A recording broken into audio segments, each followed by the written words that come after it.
오늘 본문 말씀인 구약의 말씀을 보면 이 다니엘은 인자가 곧 하나님의 아들, Son of Man이죠. 하늘로부터 내려와서 하나님의 나라가 임하는 환상을 보게 됩니다. 근데 그가 본 환상은 단순한 꿈이 아니라 하나님께서 보여주신 일종의 묵시적인 현상이라고 할 수 있죠.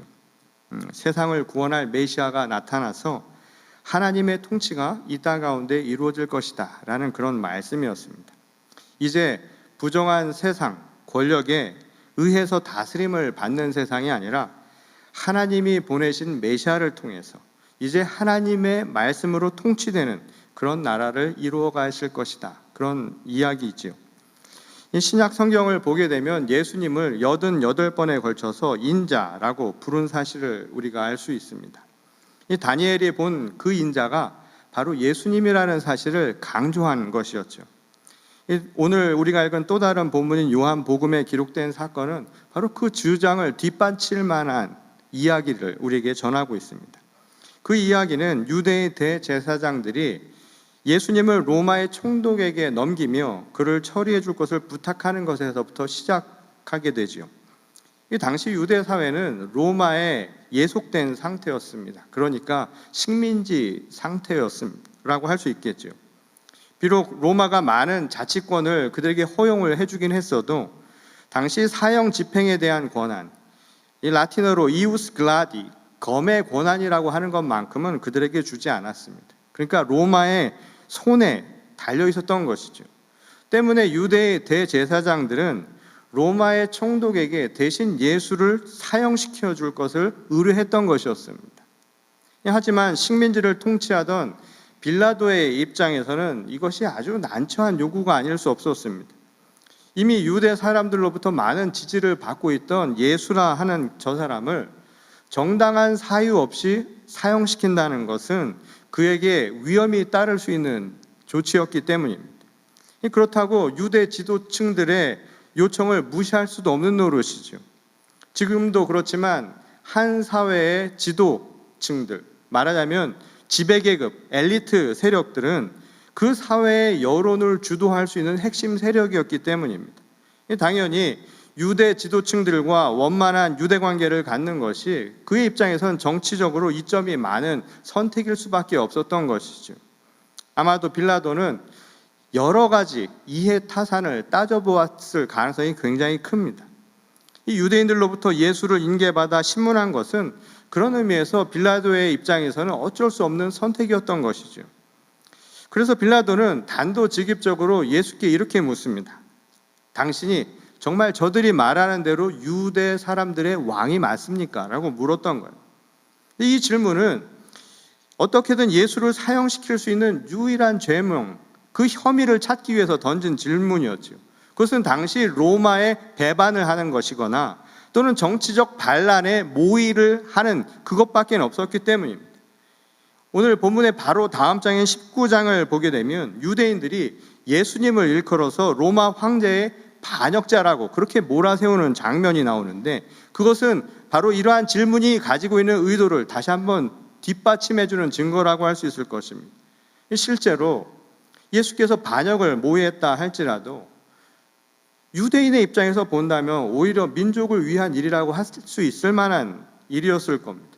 그럼에도 불구하고 그들은 예수님을 어떻게든 몰아세우려 했던 것이었죠. 실상 이것은 자신들의 치부를 가리기 위해 일종의 거짓 소식을 퍼뜨린 것이나 다름없는 꼴이었습니다. 유대 종교 지도자들이 예수를 죽이려 한 것은 그가 로마에 대항했기 때문이 아니었죠. 자신들의 권위에 도전하고 자신들의 이권을 침해했다라고 그렇게 생각했기 때문이었습니다. 반란은 그저 예수를 처벌하기 위한 구실이나 방편에 지나지 않았다는 거예요. 이를 잘 알고 있던 빌라도가 어떻게든 그 반란의 빌미를 찾으려고 했던 이유가 바로 여기 있었습니다.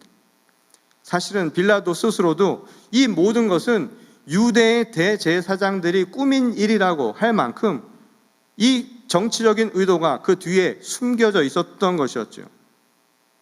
왕이 되려 하느냐? 당신이 정말 그들의 왕이냐?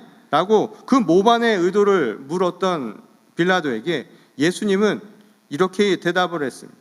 내 나라는 이 세상에 속한 것이 아니다 라고 말씀하신 겁니다. 여기서 내 나라라고 하는 것은 내가 왕이 되어서 다스리는 세속의 국가를 의미하는 것이었죠. 근데 그러한 세상의 국가는 다른 나라를 지금 말씀하고 계셨던 겁니다.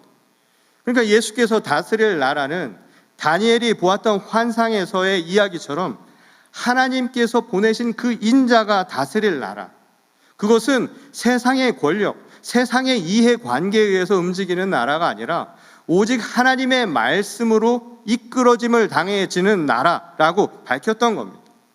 근데 여기서 하나님 나라, 이 바실레이라라고 하는 이 말의 의미는 말뜻 그대로는 하나님이 통치하신다, 곧 하나님의 말씀이 모든 것을 이끄시는 일종의 주권이 있고 그것이 헌법적인 역할을 하는 것이다 라는 의미를 담고 있는 말이죠.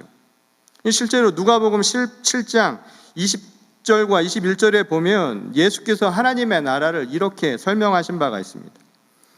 바리새인들이 하나님의 나라가 어느 때에 임하나이까 묻거늘 예수께서 대답하여 이르시되 하나님의 나라는 볼 수 있게 임하는 것이 아니요 또 여기 있다 저기 있다고도 못하리니 하나님의 나라는 너희 안에 있느니라. 지금 예수께서 나라에 대한 이야기를 할 때 그들이 궁금했던 것, 왕이 되어서 정말 그들과 대척할 것이냐를 묻는 그 질문에 대해서 전혀 다른 나라의 의미를 이야기하고 계셨음을 보게 되죠. 적어도 세상에서 볼 수 있는 국가의 형태와는 전혀 다른 성격의 나라를 이야기하고 계셨던 겁니다. 예수님은 하나님의 나라를 당시 유대인이나 또는 로마인들이 생각하는 것처럼 권력자가 있고 또는 사람들이 거주할 수 있는 영토, 이러한 개념으로 설명한 것이 아니었습니다. 그것은 우리 이미 마음 가운데 있는 것이라고만 표현을 했던 것이었죠. 하나님의 나라는 눈으로 드러나는 게 아니라는 거예요. 세상의 국가 개념과는 다른 것입니다. 그것은 우리 마음 안에 이루어지고 있는 그 어떤 사건이라는 거예요. 다시 말해서 나라의 개념을 우리가 생각하는 국가의 개념으로 이야기한 것이 아니라 우리의 마음을 움직이는 게 무엇인가, 우리 마음의 중심이 무엇인가, 바로 그것을 가지고 설명하고 계셨다는 거예요. 때문에 지금 여러분들이 로마의 통치하에서 유대의 영토 안에 살고 있다 할지라도 이미 여러분 가운데는 하나님의 나라가 임하여 있습니다 라고 그렇게 말씀하실 수 있었던 것이었죠. 실상 그 말의 핵심은 복음의 핵심이기도 했습니다. 이 마가복음 1장 14절과 15절 말씀을 보면 예수께서 처음 이 땅 가운데 오셔서 공생애를 시작하며 하신 복음의 선포가 나오죠. 요한이 잡힌 후 예수께서 갈릴리에 오셔서 하나님의 복음을 전파하여 이루시되 때가 찼고 하나님의 나라가 가까이 왔으니 회개하고 복음을 믿으라 하시더라. 지금 여기서 예수께서는 하나님의 나라에 대한 성격을 우리에게 분명하게 이야기하고 계십니다. 하나님의 나라가 가까이 왔다는 거예요. 그런데 이 말씀은 장차 이루어질 미래에 대한 예고의 성격을 갖는 말이 아니죠. 오히려 이 말씀은 회개를 통해서 그 나라를 지금 이루어야 한다라고 하는 당위성을 강조하는 말씀임을 알 수가 있습니다. 이 하나님 나라가 올 것이니까 이제 저기 장차 기다리고 있으니까 지금 회개하고 준비하라, 말하자면 조건적인 믿음을 이야기하고 있는 게 아니었다는 거예요. 오히려 회개를 통해서 그 믿음으로 하나님 나라를 지금 성취하라는 말씀이었다는 거예요. 그러니 하나님 나라가 너희 안에 있는 것은 지금 있는 것이지 앞으로 이루어질 사건에 대한 예고의 성격이 결코 아니었다는 겁니다. 그런데 당시 유대인들은, 특히 초대 기독교인들도 마찬가지입니다. 그들은 하나님의 나라가 임할 때를 종말이라는 관점에서 이해하는 경향이 있었죠. 그것은 오늘날 우리의 사고 속에서도 나타납니다. 우리는 천국을 죽음 이후에나 맞이하는 것이라고 생각하는 경향이 있죠. 물론 종말에 따라 해서 모든 만물의 끝을 의미하는 것도 아니었습니다. 이 당시 유대인들이 생각하는 그 종말이라고 하는 것에는 모든 것의 멸망이라기보다는 특정한 것의 멸망이라는 성격이 더 강했다는 거예요. 이 하나님이 행하신 창조는 선한 것이었기 때문입니다. 하나님이 모든 것을 만드시고 하신 말씀, 보기에 좋았더라. 그 말씀은 선한 것이었다라는 이야기예요. 그러니 그것조차 모든 것을 끝낼 필요는 없는 것이죠. 다만 종말이 오면 선하지 않은 악한 것들, 말하자면 알곡이 아닌 가라지들만 태워버리면 그만이라고 그렇게 믿었던 것이었습니다. 쉽게 말해서 종말의 심판을 통해서 악한 것들은 사라지고 선한 세상, 선한 사람들의 세상이 다시 열릴 것이다. 사람들은 그렇게 생각을 했다는 거예요. 그런 의미에서 예수님이 회개하라 이렇게 말씀하신 것은 지금 언제 사라질지 모를 악한 것들, 그것은 영원한 것이 아닙니다. 거기에 머물지 말고 영원한 것, 선한 것에 머물라고 하신 말씀이라고 사람들은 생각을 했다는 거예요. 그게 곧 하나님의 나라, 그 나라를 살아가는 자의 모습이라고 생각을 했다는 겁니다. 근데 예수님은 이 말씀을 바꾸어서 오늘 이렇게 설명하셨죠. 그것은 바로 진리에 속한 자의 모습이라고 이야기를 합니다. 여기서 진리라고 하는 말의 헬라어 알레테이아라고 하는 말은 이 숨겨져 있는 근원이라는 의미를 갖고 있는 말이죠. 말하자면 드러나지 않은 모든 것의 가장 근본이 되는 것이다 라는 의미가 바로 진리가 가진 또 다른 의미라는 거예요. 예수님은 하나님의 나라를 설명하시면서 숨은 보화와 같다라고 그렇게 비유를 하시기도 했습니다. 마찬가지의 맥락이라고 할 수 있겠죠. 그런 점에서 예수님은 노골적으로 세상에 나와서 국권을 차지하기 위한 왕위를 찬탈하려고 하는 것이 결코 아니었음을 애둘러 표현하신 것이었습니다. 이 세상의 눈으로는 잘 보이지 않는 우리 삶의 가장 근본적인 것, 바로 그것을 이야기하러 오셨다는 거예요. 그게 바로 창조주 하나님만이 할 수 있는 것을 우리에게 가르쳐 주신 말씀이었다는 겁니다. 곧 모든 생명의 시작과 끝이 어디 있는가? 바로 하나님께로부터 시작된다라는 것. 그러니 생명이신 하나님의 말씀을 따라 살아가는 것이야말로 오늘 우리가 진리 가운데 살아가는 자의 모습이라고 할 수 있다는 거예요. 모든 생명은 하나님께로부터 온 것입니다. 내가 말하려고 한 것은 그 이야기를 하려고 한 것입니다. 내가 주인 되는 나라는 다른 것이 아니라 생명의 주인이신 하나님의 말씀이, 처음과 나중 되신 그분의 말씀이 우리 마음의 중심이 되어서 그분의 말씀이 우리를 통치하는 것이 되어서 그분의 다스림을 따라 살아가는 나라, 그 나라를 위해서 내가 여기에 왔노라, 그렇게 밝히신 것이었다는 이야기입니다. 그런데 하나님 나라를 살아가기 위해서 이 진리에 속한 자가 되기 위해서 오늘 우리가 생각해야 할 한 가지 중요한 부분이 있다는 거예요. 그것은 바로 지금 우리 가운데 이루어지고 있는 사실이란 바로 그 부분입니다. 곧 하나님 나라는 장차 이루어질 그 무엇이 아니라 지금 우리 가운데 이루어지고 있는 현재적 사건이라는 사실을 깨달아야 한다는 거예요. 이 고대 로마 시대의 시인 가운데 호라티우스라는 사람이 있습니다. 근데 그 사람의 시 중에 유명한 라틴어 한 단어가 나오는데 그 말이 바로 까르페 디엠이라는 말입니다. 이 말을 그대로 해석을 해보면 현재를 즐기라는 거예요. 지금 엔조이 하라고 하는 말이 그렇다고 방탕한 삶을 이야기하는 것은 결코 아닙니다. 이 현재를 즐기라고 하는 이 말은 영어로는 seize the day, 지금을 잡으라고 하는 의미를 담고 있습니다. 이것을 잡을 수 있는 게 즐기는 거라는 거예요. 근데 이것을 누가 잡을 수 있는가? 누가 즐길 수 있는가? 그것은 우리 삶을 깨달은 자만 가능하다는 거예요. 우리 인간은 죽을 수밖에 없는 운명을 가진 존재라는 거예요. 유한한 존재라는 것이죠. 그 생명의 의미를 깨달은 자라면 오늘, 지금을 잡을 수 있다는 거예요. 지금의 소중한 의미를 깨달을 수 있다는 거예요. 그런 의미에서 까르페 디엠이라고 하는 이 말의 본질적인 의미는 내 삶의 의미를 깨닫고 지금 소중한 현재 이 지금의 가치를 내가 온전히 알고 인식하고 그것을 즐길 수 있는 사람이라는 뜻이라고 우리가 생각할 수 있는 부분입니다. 근데 사람들이 왜 이 까르페 디엠대로 살지 못할까요?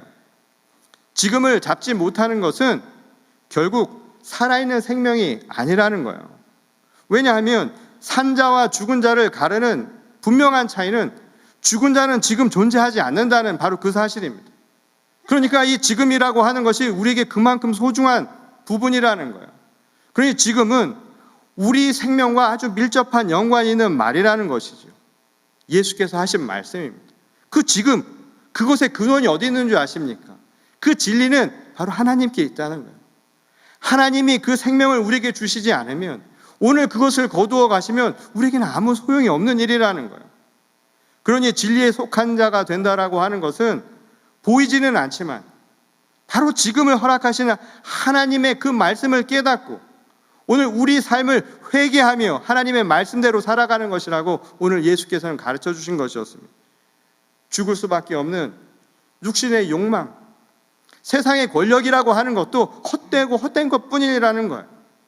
거기에서 벗어나서 생명의 주인이신 하나님께로 돌아가는 것, 회개하며 지금이 얼마나 소중한 가치인가를 깨달으며 살아가는 것, 그게 바로 진리에 속한 자의 모습이라는 겁니다. 그리고 그것이 바로 하나님의 나라를 살아가는 자의 모습이라고 예수께서 말씀하신 것이었습니다. 오늘은 추수감사주일입니다. 이 설교 준비를 하다 보니까 몇 주 전에 추수감사주일 설교를 한 것 같은데 벌써 또 추수감사주일이 되었어요. 자주 돌아오는 것 같이. 여러분들은 추수의 감사를 정말 진심으로 느끼고 계십니까? 여러분, 제가 한번 물어볼게요. 여러분 정말 감사하세요? 지난 한 해 정말 감사하십니까? 그 마스크를 쓰셔서 제가 진짜인지 아닌지 알 수가 없습니다만, 진짜인지 아닌지를 알 수 있는 한 가지 방법이 있어요. 진정으로 느끼는 사람들은 공통점이 한 가지 있다는 거예요. 그건 뭐냐면 지금이란 소중한 가치를 깨닫는 사람이라는 거예요. 세상에 진정한 행복을 느낄 수 있는 사람, 세상을 정말 성공적으로 살아간다라고 하는 사람들의 공통점도 마찬가지입니다. 지금의 소중한 사람, 그 소중한 가치를 깨닫는 사람이라는 공통점을 갖는다는 거예요. 지금이 얼마나 소중한가. 지금이 없이는 영원한 생명도 없는 법입니다. 영원한 생명은 끊임없는 지금을 취할 수 있는 자만이 누릴 수 있다는 거예요.